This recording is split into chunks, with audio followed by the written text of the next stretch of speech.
Welcome everyone to the Critical Strike Podcast, episode 16. One of my favorite numbers in the world, because it is my favorite number times my favorite number. It's 4. Now, in not useless information, I'm caffeinated, if you can't tell. I have a full belly. I'm full of energy and very excited to be here. In not useless information, we've got a distinguished guest along with the two usual suspects, Meg K and Tyler Esguerra. We've got Bloop back. Bloop. One, very good to see you.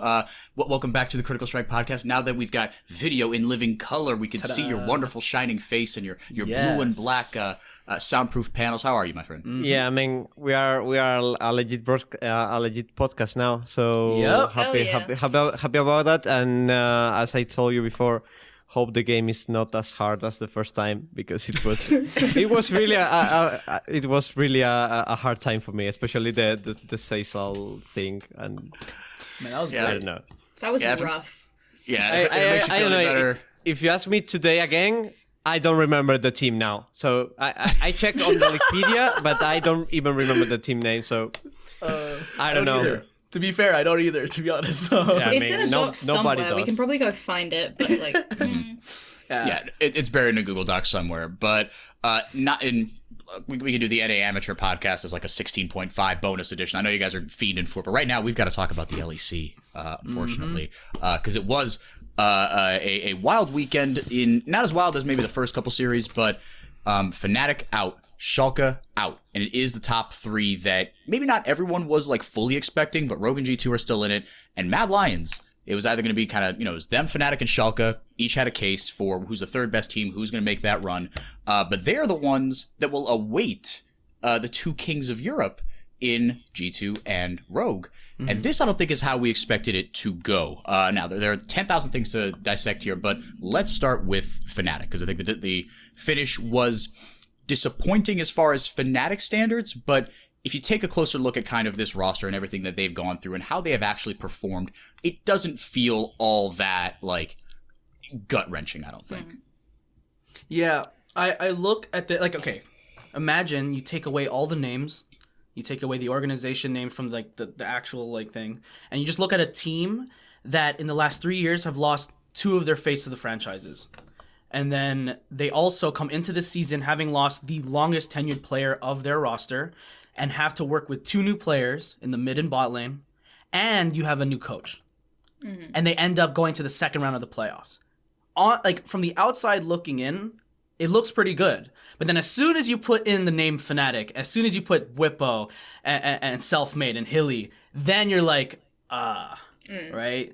Yeah. I think that the Fnatic name brings a lot of expectations that, like, might not be that fair, but at the same time, you look at these names that have been, like, has experienced so much, and you still, you can't help but say, man, you shouldn't be coming out of you can't be getting swept by Schalke. Yeah. Like, that's not something that should be happening, but yeah, I agree on the name affecting the expectations, but also what the people predictions in general, I feel like, because if you, like, watch the LEC, remove the name, the team name, the name of the players, you see a team that is not working and it's not playing good. Especially last Super Week, I think it was something very key for knowing that team wasn't working. Obviously, they had the COVID issue and whatever. Mm-hmm. But coming to the playoffs, against SK, I felt like they were favorite, but not super clear favorite. Like, if SK won that series, wouldn't be a big surprise. And coming against Schalke, taking account how Fnatic play against SK, they made a huge throw game 2, and Schalke was playing really well. Looks like it's a team that always step up when it matters. So yeah, I saw Schalke as the clear favorites, like only taking the performance and how they were playing recently. I think that the good option, not the good option, but the standard option, if you remove the team name and the team tags of the players, would be to pick Schalke as a very favorite to looking into that series. But I think that the Fnatic name I'm playing on that shirt affects the people opinions and the people expectations a lot. I agree with Tyler 100%. Mm-hmm. Meg, additional thoughts? I mean, I want to be sad and like I want to be. There's not even anything really you can be upset at with this roster. Like this is pretty much how they should have performed. They had a really shaky regular season. They've had 2 new players coming in. They've had a new coach. They had like some severe COVID issues. And they got to the second round of the playoffs and they lost to a team that just played better. It wasn't a case of like, oh, Fnatic like giga through or like, oh, they should have done this that they didn't do. I think Schalke just kind of played better than them. And that's fine. I wouldn't say they didn't giga through. They did throw a few times. Like, there were times where Game it 2 felt against like Fnatic, SK. Game 2 against SK was a massive through. Oh, yeah. Against SK, yeah. I don't think against Schalke... Throw-in plays that there was a point where they were significantly ahead. Game 3, I think that there was dive in bot lane was... That's exactly what I was going to say. They won that bot lane fight. Awful. Yeah. And then they just tossed kills to Abadage randomly. And it's just like, why did you need to do that? And I think that's been a problem with Fnatic. Before that, they were in a pretty decent spot to get that game. But, I mean, you give Corki a triple kill.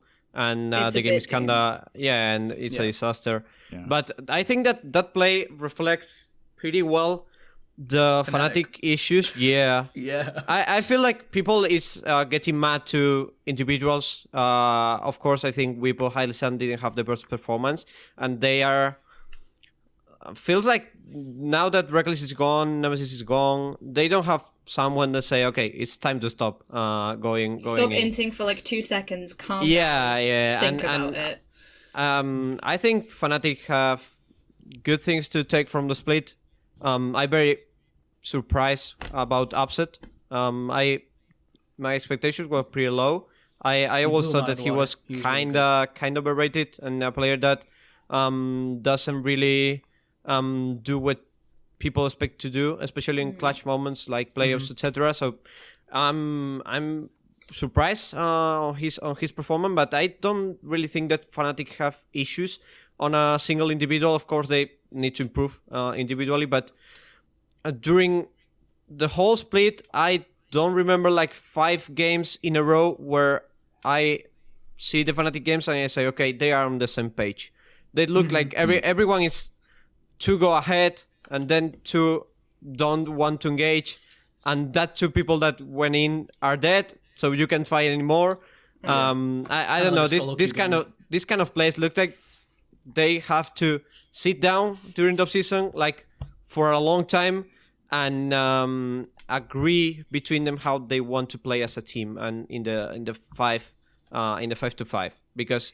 Of course, Selma was pretty disappointed, I would say, especially because people had very, very high expectations of him because he had an amazing season last year, of course. And same for Weapon Hide-san. I think the Weapon Hide-san thing is more worrying, I would say. But yeah, I don't really expect changes on Fnatic moving into summer because I don't think it was really a problem with one individual. I feel like it's just the approach to the game. I feel like if you try and make changes now, if anything, you make the situation worse. You I need agree. to accept that you did bad. You had no cohesion. You had a bad split, and that's fine. But you need to take that and learn from it. And I feel like I'm really undecided on this because I can't tell if Bwipo and Hylissang look bad because they are the 2 that are always going in and not being followed, or whether they look bad because they're playing badly. And in the environment that they're in, it's kind of hard to tell. And I think if we can see a little bit more cohesion coming out of this team in summer, we can maybe see a more accurate representation of how Bwipo and Hilly are actually performing. Because it won't just look like they've randomly decided, like they flipped a coin, it landed heads, so they decided to engage on 5 people. There might be a little bit more of a saving grace. And it's like each individual player had a coin, and it's like, all right, heads means go, tails means stop, and each individual player is like, that's what I got, so I'm gonna... I mean, going in when you're watching the game and say, okay, this isn't a good idea, that's like the Hylisan special, actually, for a long time now. But I feel like the split was different. Like, he was going in, nobody was following him. Sometimes he did really good engages that people just didn't follow. But, for example, I see that he's working really well with Upset. I feel like in terms of lane phase, Weren't they like the most dominant? Like they constantly had 2v2 probably, kills, like, in the and bot lane very stuff, aggressive and that. Yeah. But then in team fights, look like that chemistry is gone with the rest of the team. So that feels really weird. Do you think for a that it's team kind of them. like a lack of leadership? Because I know that, like, for example, Jankos was talking about it when they lost he didn't mention Perks, but he said that nobody has stepped up to lead the team. And Fnatic's kind of in the same way where they lost a major person on their roster. And from what you've been saying, right, they don't look cohesive in the 5v5, and they don't look cohesive with their macro and how they want to play the game later on. Because they might be good in the early stages, but as soon as it gets into like the mid to late game, they don't look good at all. Do you think it's kind of like a problem between not having someone to help make those decisions or like ground the team? Because it feels like Reckless was doing that to some kind of degree. You know what I mean? Like, in terms of like maybe making mid to late game decisions, because it does feel like they don't have a leader to help say, calm down, let's pull it back, don't dive too much, or we shouldn't go for this team fight, or let's commit to this team fight. Like, it doesn't feel like they have that central person to make those decisions. So Yeah, I don't know. I can definitely see that. Like I feel like, at least from what happened just before Reckless leave Fnatic, with Weapon taking like the leadership role, I feel like very, very, very strongly and openly. I don't know if this is happening and this transition happening in game 2, but yeah, looks like there is a lack of someone that say, okay, it's time to stop. Like, let's play with some cohesion, let's play with some order, let's play for, I know, objectives, let's play for macro 1-3-1, whatever we want to play to win the game. So yeah, I can definitely see that lack of figure that makes the team that makes the team be on the same page, basically, because I think that's the major problem for them. Yeah, 100%. So then, I mean, to me, it feels like those are things that that the players are individually gifted. That at times they have looked, when things like cohesion, coordination, etc. do work themselves out, right? It's not like you don't have the micro, right? It's like I find that in conventional sports this kind of works as well, is it's much better to rein back aggression than to have to teach aggression and whatever that sixth sense of killer instinct is. So it feels like Fnatic, they do have the pieces to build, and I trust Yamato and that coaching staff, but again, it's an entirely new coaching staff as well, right? So, and if there's a split to have a bad split, it should be the spring split. Right? Yeah, people 100%. will forget about this if you put together a good showing in summer, and depending on how many seeds the LEC gets, 4th might be good enough, right? To get you to Worlds. Let's see. Actually, maybe not, because then Vietnam is back, and I think that's part of the reason why there was a 4th. Either way, that's all jibber jabber. But real quick, just around the horn, keep it brief. Where do you think Fnatic finish in the summer? If they don't make any changes and things kind of progress as however you expect, where do you think they finish in the summer? Regular season. Oh, regular season. Actually, no, or playoffs. I say the same place. Like 4th, 5th. I don't see them overcoming, unless they have a miraculous kind of like they see God suddenly in the break, and then they come to the summer and they're instantly clicking like this. Because like you said, they have the individual talent, but it is really hard to build really, really good cohesion, right? I can't see them beating guys like G2, obviously, but also Rogue, who are known to play very well as one single unit. And even Mad.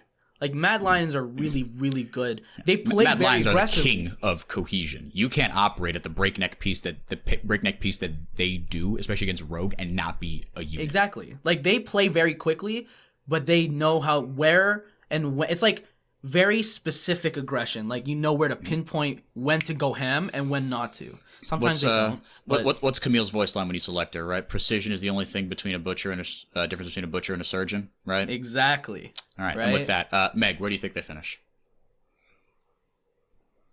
Here's where I have like the little angel and the devil on my shoulder. There's reason, and then there's like the deluded fan in me. Yeah, realistically they probably finish about the same place, maybe a little higher, if they can like maybe. Oh God, yeah, no, I think they probably go to Worlds, but I don't think they do it in particularly like triumphant fashion. Like I they think stumble in. They just stumbled kinda into the door. limp in. You have Upset who's like dragging all of them in like a big net behind him. I think they make it to Worlds. I don't think it'll look clean, and I don't know how well I think they will do at Worlds, but I think they'll get there. Okay. Right. Pablo, I don't think they are going to Worlds, especially if we have 3 spots on the LEC for Worlds. True. I feel like Rogue, G2, and Mad Lions are like super, like 10 times better, play better as a team. In my opinion, have individuals that at least the current meta fits better, I would say. Because I think, for example, maybe Rock, it's a team that people can, with some time, learn how to play, because I feel they don't have like much styles. They play kind of the same, especially. I think that's something really, really good for them on the regular season, but I feel like they are paying for that on playoffs with the recent series that we watch against Mad Lions, and the upcoming series against G2. I feel like would be kind of the same. But I see these 3 teams like 10 times better than Fnatic, and I don't. They have to change a lot their mentality. I mean, if they change some pieces on the roster, the things could be probably different. But if they keep the roster, they keep the coaching staff and everything like how it's now, I'm not sure, and I doubt a lot that they can fix these problems that they have as a team. So okay. If we have 4 spots, probably Maybe. It would be between Schalke and Fnatic, probably something like that. That there is a decent chance there, but if we have 3 spots, I don't think they will make it into Worlds, honestly. So moving into the other 2 teams, then Mad Lions took down G2 in what stood out to many people as, what do you think it was like, Banger. as the 1 banger, 2.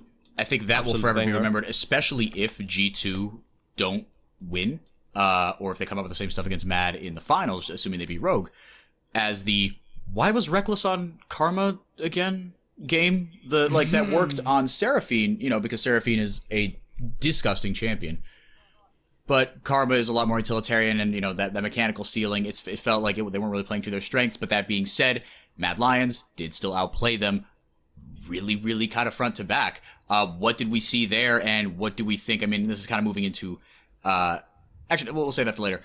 In this one, I mean, what's got to change for G2 to come out on top, or why would Mad?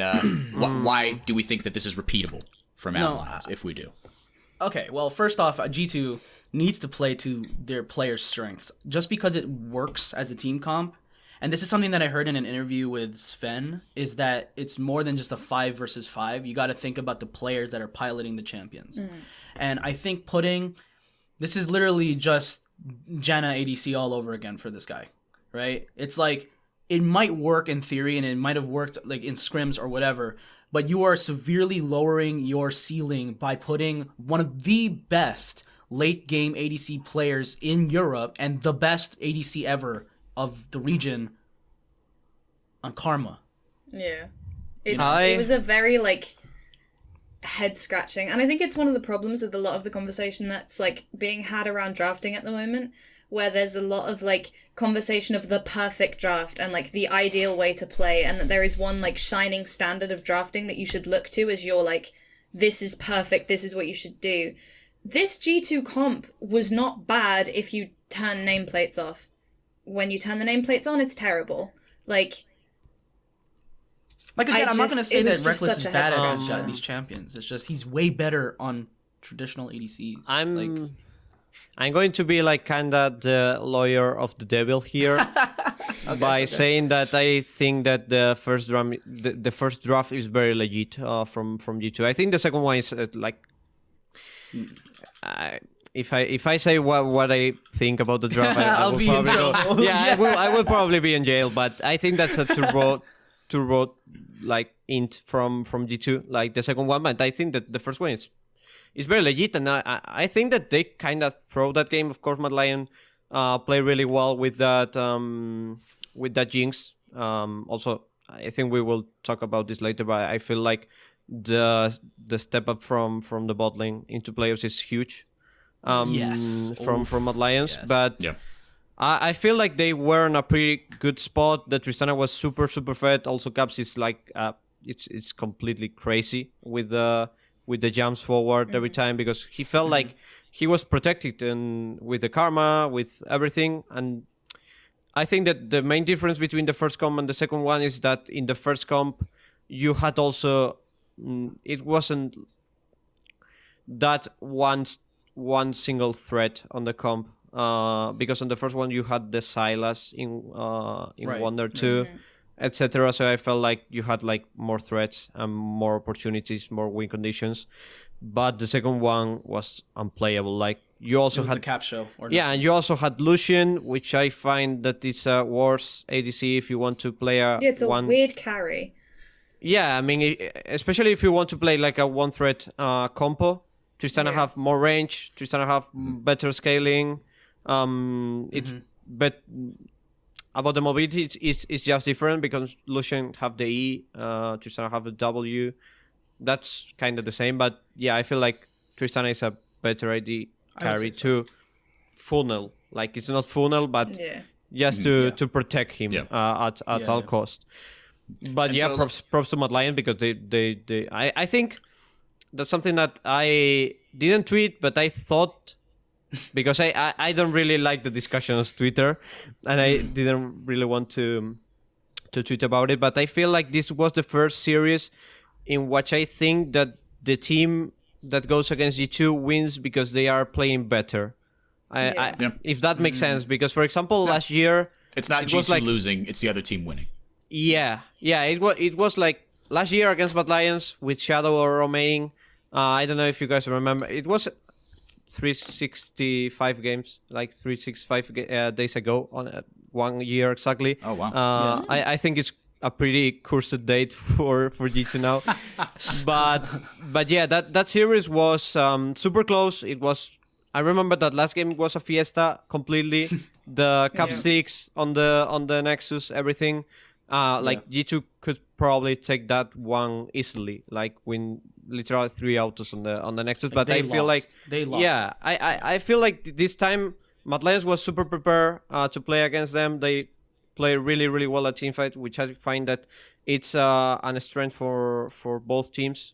Probably the two teams that teamfight better in Europe. I feel like, and honestly, it was a really, really, really good series in terms of level. I don't think that G2 played bad because and they lose because they played bad. Of course, game 2 is a bit different because I think they in that draft and was very unplayable, especially again, after the play that Elyoya goes into the jungler and they pick caps and get first blood.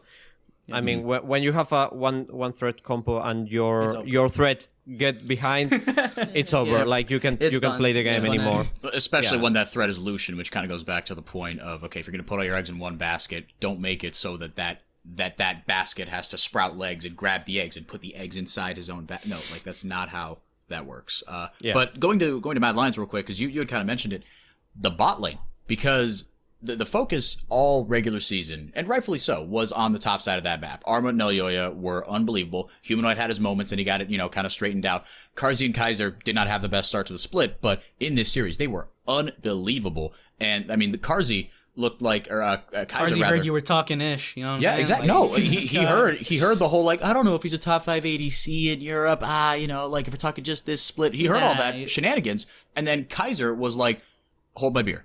And he channeled his inner treats. He was phenomenal. And that bot lane, because it's so cool to see this team finally reach, the peak of what we thought they could be. Everyone was firing on all cylinders. We were all waiting for Mad Lions. Where is the Mad Lions of the players, the rookies that we saw last week that were super super promising.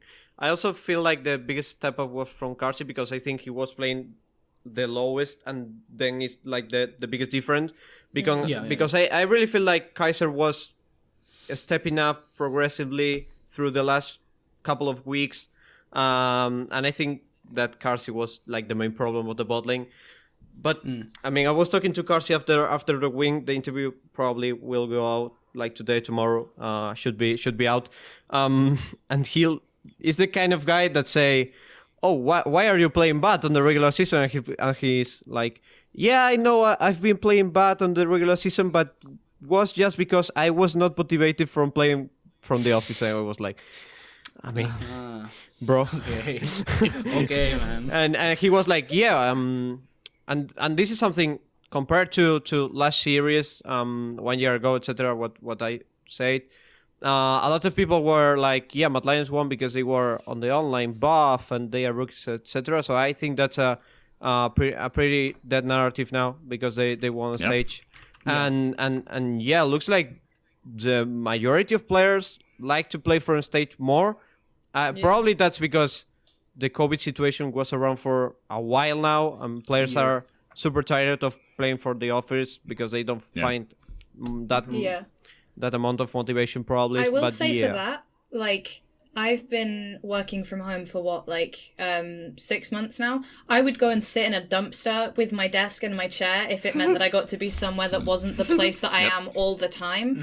So I'd go to a Starbucks and drink a latte that costs as much as a Chipotle burrito. I mean, that's why I rented an office, basically, because I was losing my mind at home every single day. Mm-hmm. Good lad.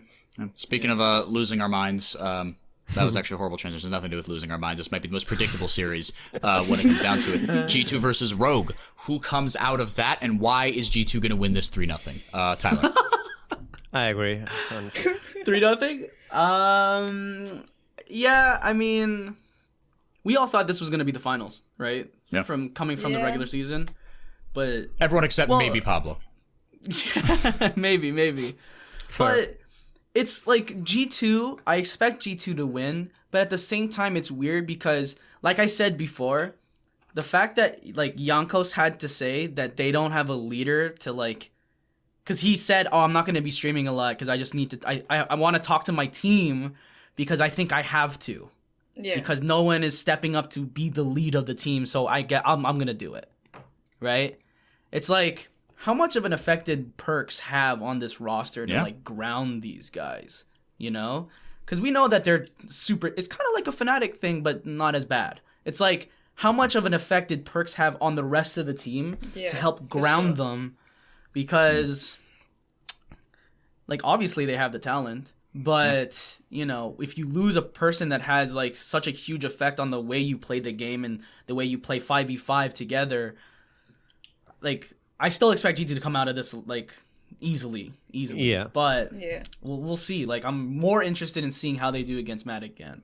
So who's the player that, we'll go to Meg, who's the player that you're watching on either side that you think could be either the difference for Rogue and them kind of snapping this G2 kryptonite streak that they have, or is the reason that G2 just decided to take out any sort of frustration they had pent up and just mercilessly beat the dickens out of Rogue? You can tell how I feel this series is going to go by my language choice.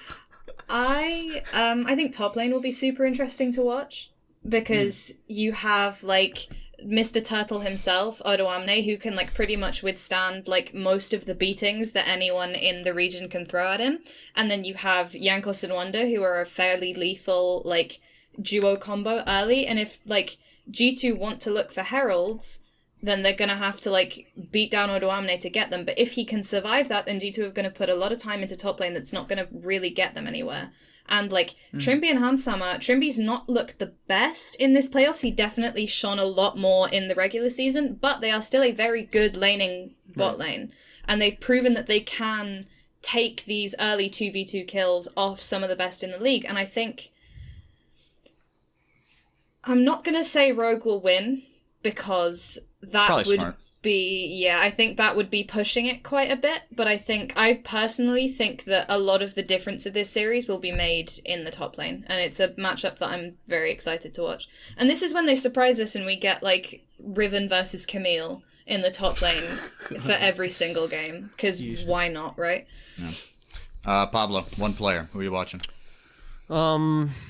I think it's the Caps versus Larsen is pretty exciting. Like every single game that Rogue face G2, there is like the debate going on, like who is the best mid in Europe, etc., etc. And I think Larsen did.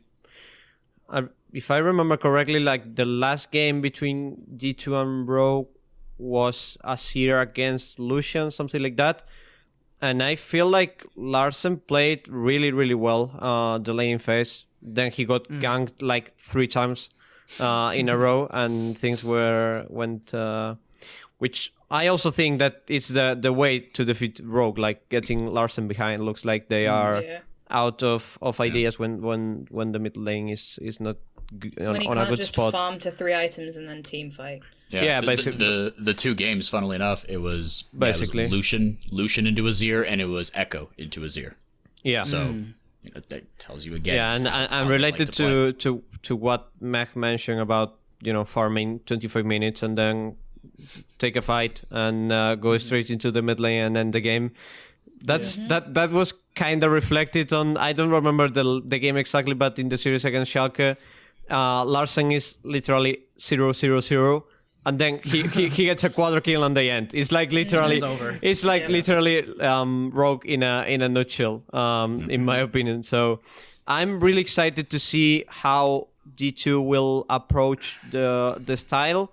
And related to what they say about, I feel like Matt were better than G2 for probably the first time in a BO5 in Europe.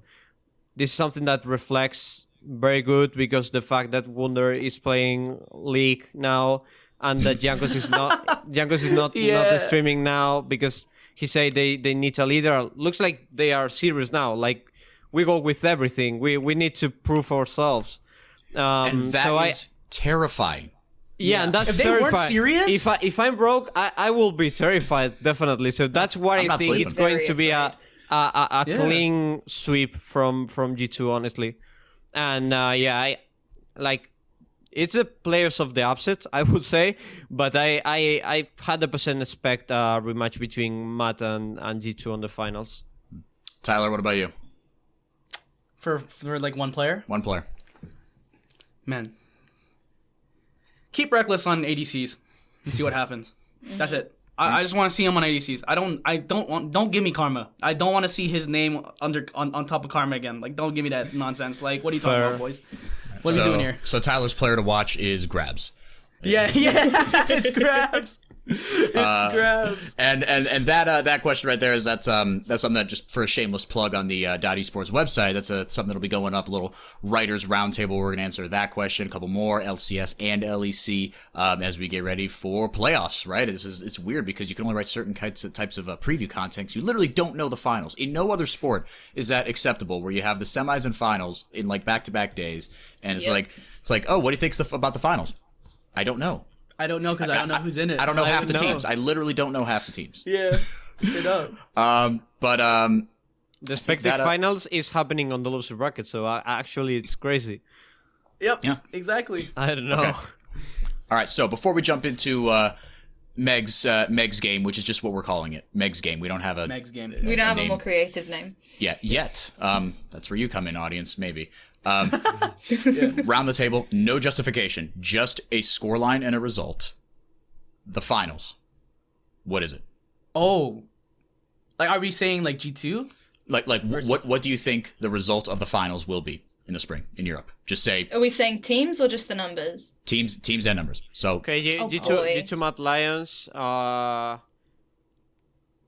I don't know if I'm going to predict with my heart or with my Your heart head. or your head? Do it. Do it with your Yeah. heart. Go on. Do it with your heart, bro. People I, flame I you will regardless. I will go with a 3-2, but I'm not sure about the team. Like I really expect this series to be really, really, really close. If we see like a better G2 and the Mad that we saw on the last series, I feel like it would be a very, very interesting final. Hopefully, we are not getting another sweep on the final, which I find really, really anticlimactic. Yeah. So Some I would Resident say Evil stuff, it's probably hard without watching the series against Rogue, etc. But Mad Lions have a bunch of time to prepare. Yes. So that's also an advantage That's that some people doesn't take in count. So I would say 3-2 for Mad Lions. So let's hope for a new champion. Like I really want to see a new team on the taking out this G2 Fnatic monologue that is going on for The last couple of monologue. years. Yeah, it's like I don't know. I like to see something different on that wall with the titles that is God, for like sure. G2 Fnatic and then Alliance in the middle. But I really want to see something different, right? So I'm going to go with 3-2 for Alliance. All right. I will say 3-2 G2 over Mad Lions. Meg, what do you think? I'm gonna say 3-1 Mad. 3-1 Mad over Wow. G2? Yep. All right, Tyler? I'm gonna say 3-2 because I want a best of 5 against. I want a full 5-game series. Yes, please. I'm gonna say 3-2 G2. Every time that I'm like the G2 will win Until proven otherwise. When have I ever said that? Never until this moment. I've never said G2 won't win until now. Like this is the only season that I think I've doubted them in the past couple of years. Like this is the only season where I'm like they could lose against Mad. I mean, Back when I was a really delusional Fnatic fan, I was like, yeah, Fnatic definitely it'll be this shit that they'll beat them, and it just never happened. the easy thing to think is that G2 is going to make it through the loser bracket. They already proved themselves that they can like have a bad day or whatever, go full testing, whatever. I don't really like the narrative that every time that G2 loses because they are trolling, but I can see a world where they have just a bad day, bad preparation, whatever. They go to a loser bracket and then they get into the finals and 3-0 every single time. So I think that's fair. But talking about performance, it's hard to judge before watching the series against Rogue again. Yeah. But from what we saw so far, I think it's fair to say that it's going to be a close series, and I cross my fingers for that, honestly, because I don't want another anticlimactic 3-0 quick finals.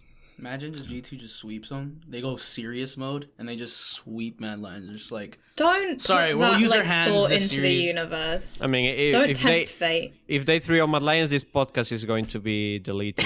We're gonna look like some fucking idiots, huh? I'm going to enter the account and then press the button. Oh, sorry. Sorry, I Shame, didn't I know. slipped. I didn't know. Sorry. Oh shucks. That was the delete. That big and red button was the delete button. Oh, I didn't my see. God. Gosh, Why would they I make it didn't big and know. red? That's counterintuitive. It makes me want to press it. Yeah. Very, very, very pushy. I thought it was the share button. Oh, sorry. Yeah. Better It luck says next time, delete I on it. guess. All right, Meg, you're here to pit the three amigos here against one another. You have an actual physical card. I do. Oh my! You got like That's the, exciting. I'm prepared. Technology. The cue cards. Oh my! I can barely read it because it's really dark in here, but Excellent. we'll make it up as we go along. Okay, so this is yet another round of the quiz show without a name about champions in the Meg's LEC and game. LCS. Meg's game, Yes. as we like to call it. So, my first question is, which role Oh wait, has... explain it to Pablo. Oh 'cause he shit, doesn't because know you've the never game played at it all. before. I Yeah, know. basically, I'm gonna ask a bunch of questions about champions, about picks and bans, and you have to give me the right answer, and you will probably do better than Hank and Tyler will, because they are notoriously awful at this game. So, Hey, look, we just do that for content. Ah. yeah, sure you do, sure you do. We sandbag these games for content. Well, now you have Pablo who can provide the content, so you two will have to do well and get them all right, huh? Very what about true. the comedic effect? Come on, now. You gotta- Anyway, so, question one. Which role has Tristana been played more in across Europe and North America? Is it mid or is it bot? I guess it's bot lane. I'm gonna say bot lane as well. Yeah. It is bot lane. She has 8 games in bot and 4 games in mid. Okay. Nice. All right. Okay, so Okay. that's a wash. Right, so I need to think about how to phrase this question because I've literally just read how I've written it here and I don't even understand what it was that I meant. So- Primo So- pasta. So, in North America and Europe, one region's most banned champion is Tristana. One region's most banned champion is Renekton. Which region is which? Okay. Wait. Repeat that again. Sorry. So, Okay, I know. North I know. America and Europe. One region's most banned champion is Tristana. Okay. One region's most banned champion is Renekton. Which region is which? Is this all just regular split? This is all playoffs. This is all just in MSS and in playoffs. NA is Renekton NA's gotta be 100% Renekton. because the pre of Renekton is really low on Euro Yeah, they compared don't to play a lot of LA. Renekton. 100%. I So, agree. 3 Renektons? I mean, if I'm wrong, I literally cut my arm. I'm 100% sure. We can edit that out later. It's okay. Yeah, we'll edit that out. Well, you won't need to, because it turns out you are right. The NA's most banned champion is Renekton, and Europe's most banned champion is Tristana. So arm saved. we have Pablo back for another day of writing at dot. He's not gonna go. There was go. genuine Kill relief on your face. himself Another day with 2 arms. Let's go. Nice. Right. You should have baited him out. He's like, well, you better have the you see, ambulance here's on the standby. thing. Prosthetics have advanced a lot lately, so you'll probably... You could go full Winter Soldier. It could be good for you. Exactly. Right. Next question. What is the most picked champion in the LEC playoffs? Okay, this is a hard one. Most picked. Yes. Pick or okay, pick and not presence. Pick. Nothing to do with bans. We're not thinking about bans. This is purely just locked in. Okay, I have to think about this one. Oh my god. Most. I was nice with the first couple. Yeah. So like they've replayed. Yes. Just in playoffs. That is what picked means, yes. Just in playoffs. We really made her give 3 definitions of the word pick. It's really easy for me to feel smug because I have the answer written Because you got here, the answers in front but of you. I just don't think I Bro. would have known it if I didn't have it written down. Most picked. Okay, I will go with Udyr. Yeah, Okay. I'm between Udyr and Rel. Because I feel like Hecarim gets banned out, Udyr slips through, and it's like with the supports, it's like the same thing between that and Alistar. Alright, Pablo, you said Udyr? Yeah, I go with Udyr. I will go with Rel just to be a little different, but it could be either one of those. That's in my opinion. Yeah, Rel Okay. could be too. Tyler, I'm Hold gonna need a on. lock in from you. I want to make it spicy and not pick the same champion, even though they sound right. And you're right about Hecarim, because I was thinking of picking him, but he's usually banned. I was thinking But I about wanna- Tristana, but this permaban, so Yeah. Yeah, if exactly. it's only picks, I'm gonna need an answer. Oh man. Because I want to get spicy. If you're gonna get But spicy, those you need two to do it answers are quickly. correct for sure. I'm just gonna say Kaisa then. You are actually right. It is Kai'Sa. Okay. Yeah, I was thinking about Udyr. Yeah. I was thinking about Udyr. I celebrated too hard. My camera's blurry. But yeah, the champion pool on ADC some playoffs was not too large. It's honestly. not Hold on. great. Okay. Yeah, wait. and in jungler you have Hecarim some games, Lilia some games, Bolivar some games in playoffs too. Yeah, that honestly makes sense. Okay. But it's super hard to guess. Like you have like 5 Don't worry, there's more of them. potential. Okay, thank you. So this is just okay. All right. For the record, Pablo, you were second. So it just LEC playoffs, right? Is what you said, man. Yep. Okay. Okay. I want Yep. to see. I want to see how far off I was. So, Kaisa at 17, Udyr at 15, Hecarim and Rel at 12 each. Not bad. There's your stats. Not bad. okay. Right. Next question. That's insane. That's insane. I hate that. I was gonna say Udyr, and I'm like, That was some sixth sense. Damn. Right. What is the most picked champion in the MSS mid-season showdown? Well. yo, who watches? Well.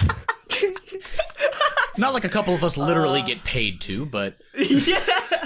Oh, I picked right. Yes, just picked. No bans, no nothing. I think Nar. Yeah.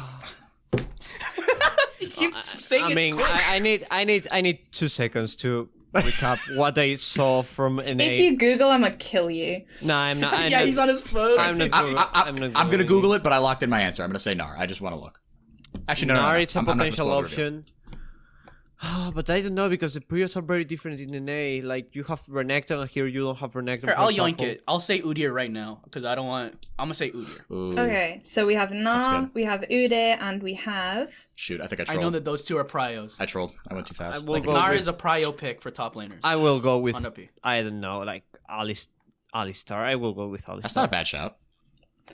I cannot believe I'm saying this, but Tyler is right again. It's Udyr. Okay, so I'm not trash. I G2'd it. I got serious. I should probably just say the same as Europe, and maybe with two other picks, I had a decent chance to get one right, at least. Right. And final question. This one might be easier. I don't know. Maybe. We'll see. So, in the playoffs, is Karma's LEC win rate higher or lower than Seraphine's? Can you repeat, In the please? LEC playoffs. So, in LEC playoffs, which champion has a higher win rate, Karma or Seraphine? We have to say it at the same time though because it's gonna be. Well, actually, it doesn't matter. I'm gonna say Seraphine I has say a higher so. win rate. I go with Seraphine. I think it's Seraphine too. I think she's 1-0. Unless I'm missing a Seraphine game. Wait. Repeat the question, please.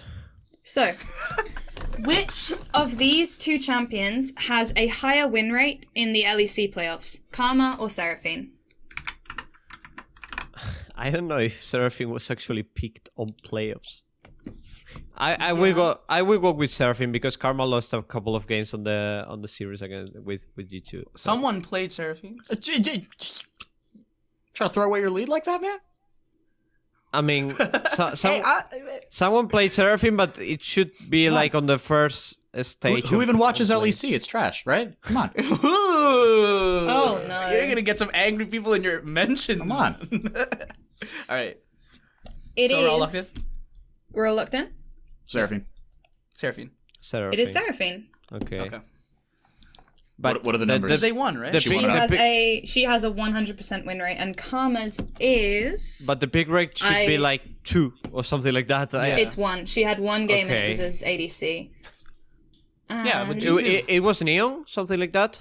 No, it was I think reckless in Game 5 it was against reckless, Schalke. remember? Oh, yeah, all right, yeah. that And then disgusting Seraphine, where he healed wasn't for Seraphine like also 4 million. I mean, it's was hard. Seraphine also in a G2 game too? Right, yeah, right. She was only in a G2 game. Yeah. Reckless plays for G2. Yeah, no. So Seraphine. Oh, really? Seraphine- I thought he's not on Fnatic I anymore. thought the guy was on Fnatic. Oh my god. That's where the Oh. confusion came from. All right, so I think, Tyler wins, right? I think so. Never You thought gotta let that me go happened, but first. here we You are. you hate Hank, to you gotta hear let me it. go first because you literally took my picks. You hate to and I hear was it, forced but to pick yeah, the right Tyler answer. wins. Pick quicker. That Kai'Sa one I'm still salty about because that was just off the top of your head. That was ridiculous. The Kai'Sa one, I guessed. Yeah. Okay, so Because what I actually guessed. invite me for another podcast, and I'm not leaving the podcast until I win one. Until he wins. All yeah, right, keep throwing this is questions at good. him. Yes, Meg's game is a smash hit, much better than who he played for, which just tilted Pablo into. It made him rage quit. Whereas now I was actually he's- tilted. I was actually. he was. Understandable. Now he's responding with overcoming the adversity. He's not leaving until he wins another round of Meg's game. So hopefully we'll have that on later. We're going to take it to a very quick break and do the world's fastest LCS roundup on the other side of things because apparently we're trying to keep it under an hour. God only knows if we will actually get there. Don't go anywhere. We'll be right back. Welcome back, everybody, to part 2 of episode 16 of the Critical Strike podcast. Enrique Demore, Tyler Scarra, Meg K, and forgot our names Sorry, already. my brain stopped working there for a sec. I was thinking about 6 different things. And all 6 of them were the LCS in the midseason showdown that is on the same schedule as the LEC playoffs, which I thought was weird that they're both Saturday, Sunday, whereas usually Europe is on the Friday, Saturday grind. But hey, the all-day League of Legends on your weekdays or on weekends. Yeah, but I also find that LCS gets super benefit from the rates that LEC does. So maybe that's the reason. little the reason why. little buff, a little like A little boost, yeah. it's like Yeah, when you're, like it's like when you're learning little how to and- ride a bike without I training remember- wheels. I remember last weekend was actually crazy buff. Like I think the LBP, which is the like regional broadcast here, had more viewers with the mat. Actually, I think it was Schalke G2 had more viewers than TSM against I don't know what team, but it was actually crazy. Oh no. And then the right comes and it's like, okay, it's fixed. Look at our viewership. Yeah. Yeah, I think So it's a major I think buff. Yeah. Yeah, I think I guess it was 2 weeks ago or last weekend. Not this 2 weekends ago. CB LOL was in the middle of a great reverse sweep. Pain Gaming taking down Loud Gaming. Yeah. Pain, Loud Pain in a Loud reversed best of 5. That's finals gonna be. I'm so freaking excited Loud for CB Pain, LOL to yeah. split. It's gonna be so much fun. But a couple series did happen this past weekend. C9 TL, C9 over TL in 3-1 fashion. TSM over 100 Thieves in 3-1 fashion. Tyler, we'll start with TSM and 100 Thieves. TSM looked really... They looked a lot better than 100 Thieves. I didn't even think 100 Thieves looked that bad, honestly. But Really?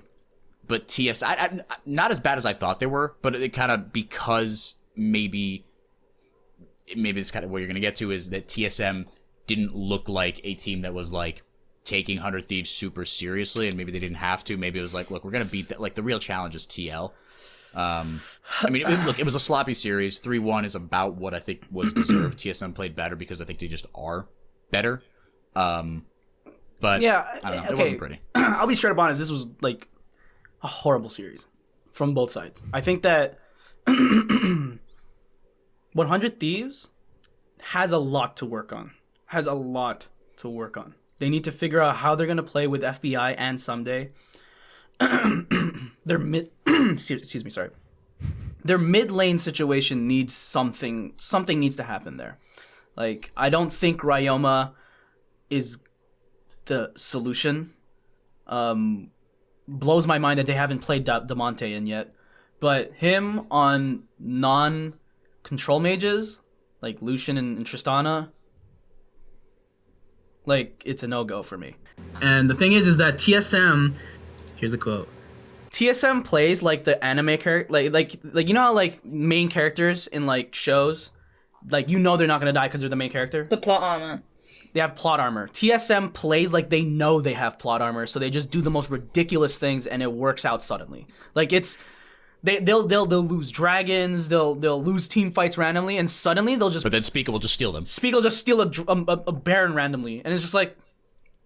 And then suddenly, 100 Thieves is running at them and insta-dying. Like, there was a team fight where Ryoma tried to, like, insta-pop Power of Evil on Syndra, and he just got ulted in the face, and he just instantly died. And it's like, how are they getting away with this? Like, you shouldn't be winning, and yet they're running at you face first. It's just like, when I look at TSM, they weren't playing, like, if they're going to play the same way against TL... They will get stumped. They will lose. Yeah, it And looks so- like there is another great year for NA on the international stage once again. Oh my god. Oh no. I don't know. I will say, though, that, like, if this does go the way we think it's gonna, which is, you know, TL beats Cloud9 winning, TSM. probably. Yeah. Yeah, but that makes me more excited about NA's international prospects, because I think Perks has a tremendous amount of experience. I worry, like, maybe a little bit about Fudge, just because, again, international stages, like the top lane international pool is disgusting. Yeah. Fudge could play a legitimately unbelievable series and the game of his life, and Kana Nuguri will just Oh no. Yeah, that's Stevie dunks all over that the poor was guy. what I Oh, wanted What a to say. trial like, by fire as Fudge your first international against tournament. Nuguri. Oh my god, I can't even think of it. It's very hard to hear, especially if you watch today's series of FunPlus that just destroyed. RNG, they 3-0'd them. It was a massacre. With Yeah, a massive And performance like from- my boy Fudge is not Xiaohu by any stretch of the imagination. That's gonna and be of course it's not Nuguri. So brutal.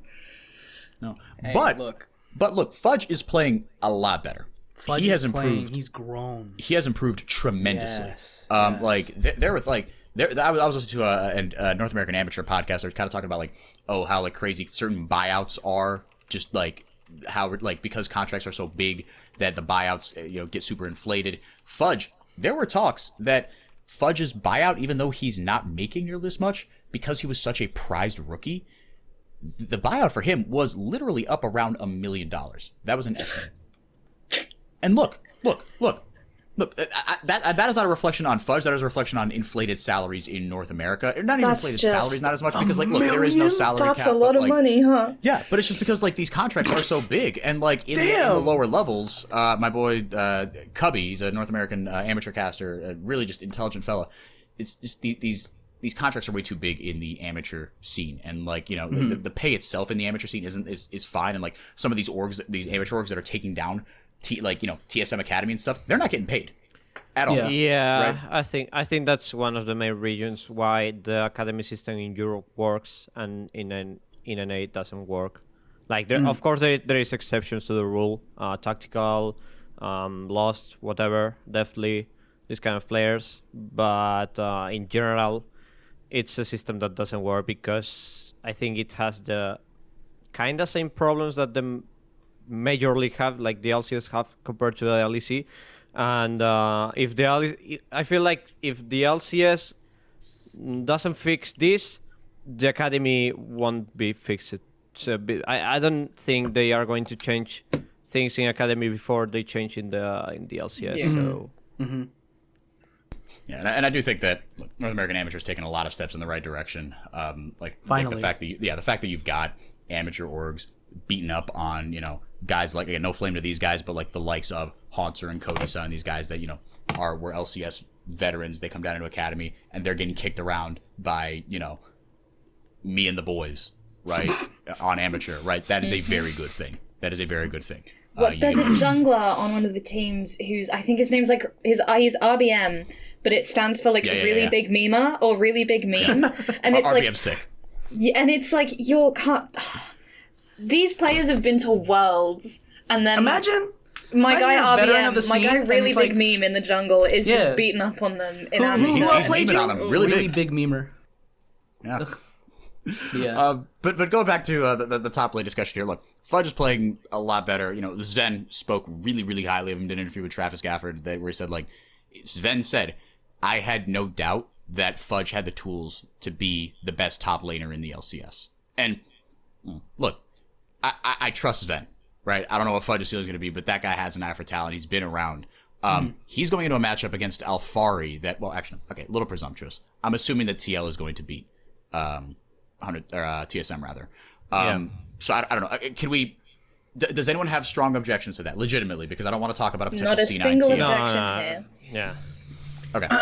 If anything, it'll be a game. TSM takes a game. But from what I've seen so far from their past series, especially against 100 Thieves, I'm not convinced about their ability to beat TL.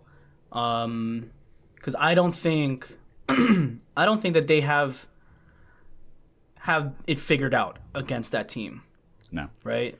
I will only say that I'm more excited for the regional post-game tweets than for the TSM games.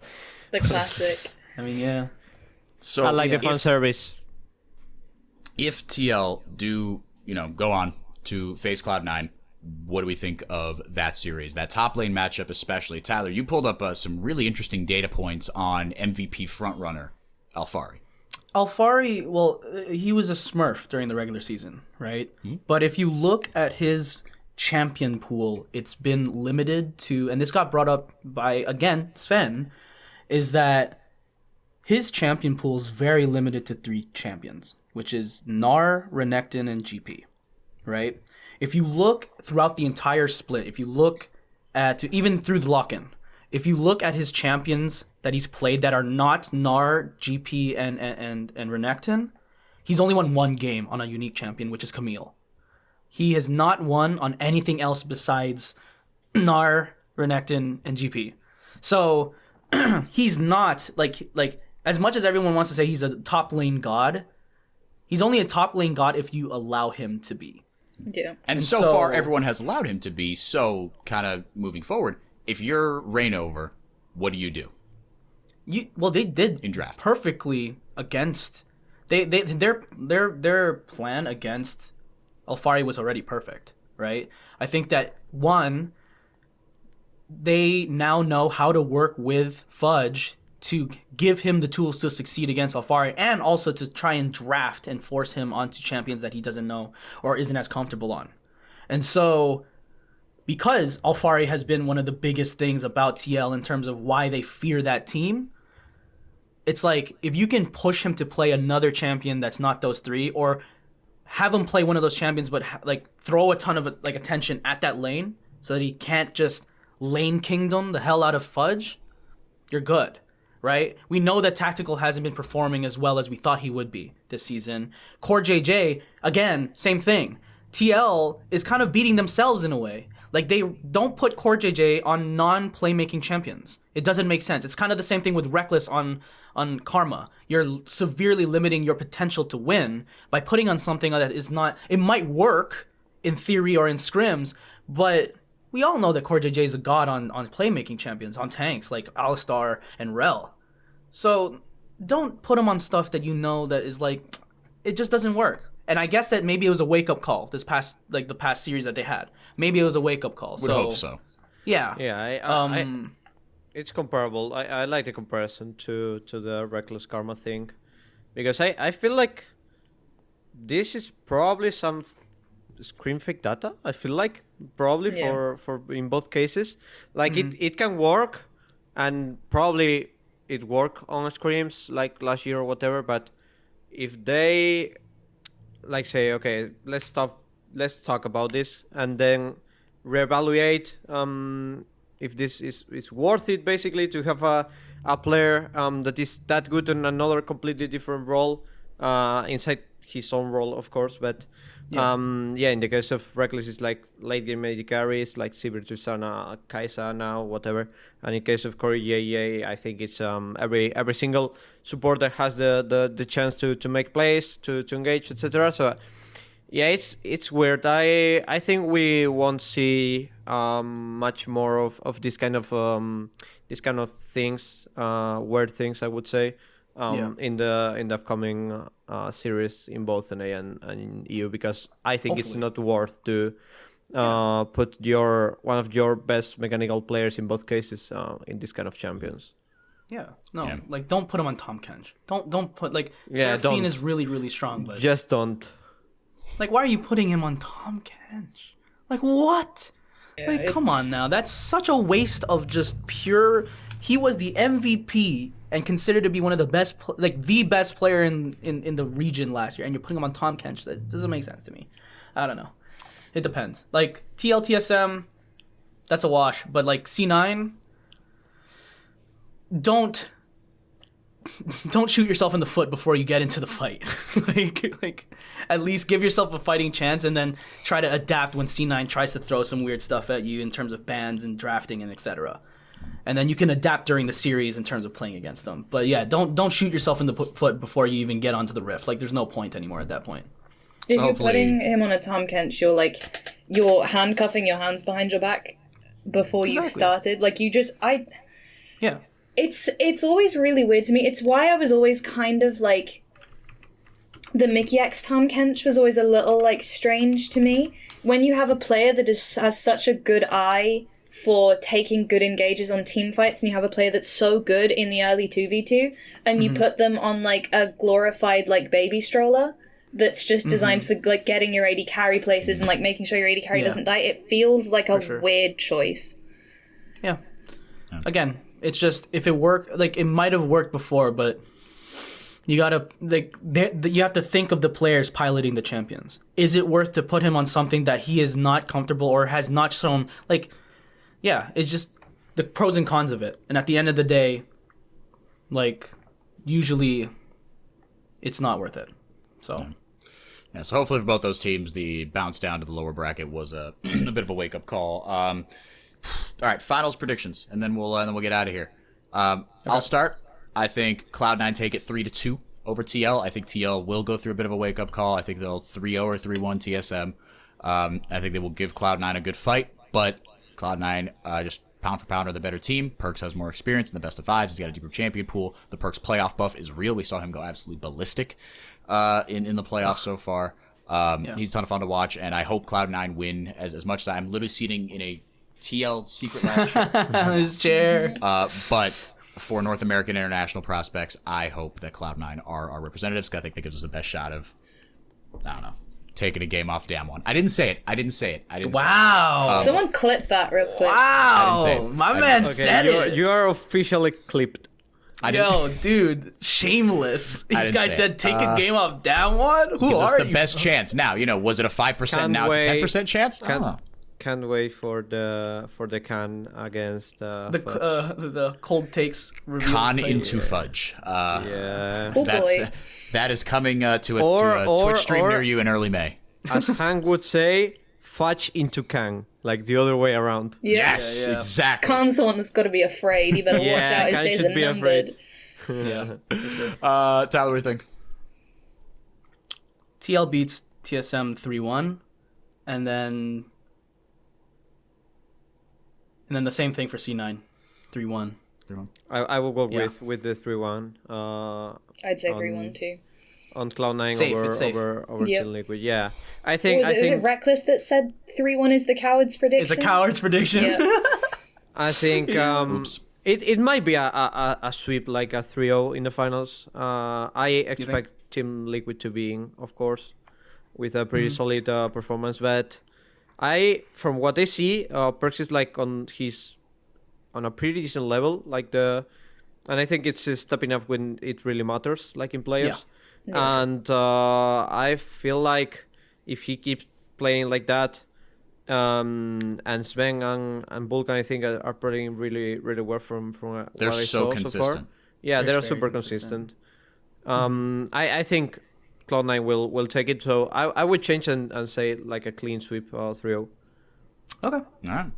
So this might be the playoffs where we don't get a single 5-game set. I hope that that's not the case. But regardless of what is the case, a big thank you to Bloop for being on. Really do appreciate the time, my friend. It was a joy talking to you as always. Meg and Tyler, thank you so much for being here. Of course, coordinating across four unique time zones. And we did it. We put together, I think, a great episode. So, Yes. for everyone I mentioned, this has been the Critical Strike Podcast. Listen to us on YouTube, Spotify, Apple, Google Play, and Anchor. I did it. Let's go. Podcast. Did you say Pocket Cast? No, I didn't. I didn't do it. No. We'll get him next time. We'll get him You next got time. this. Next Okay. Easy. All right. So, until next time, I've been Henrique de Moore, and we'll see you next time.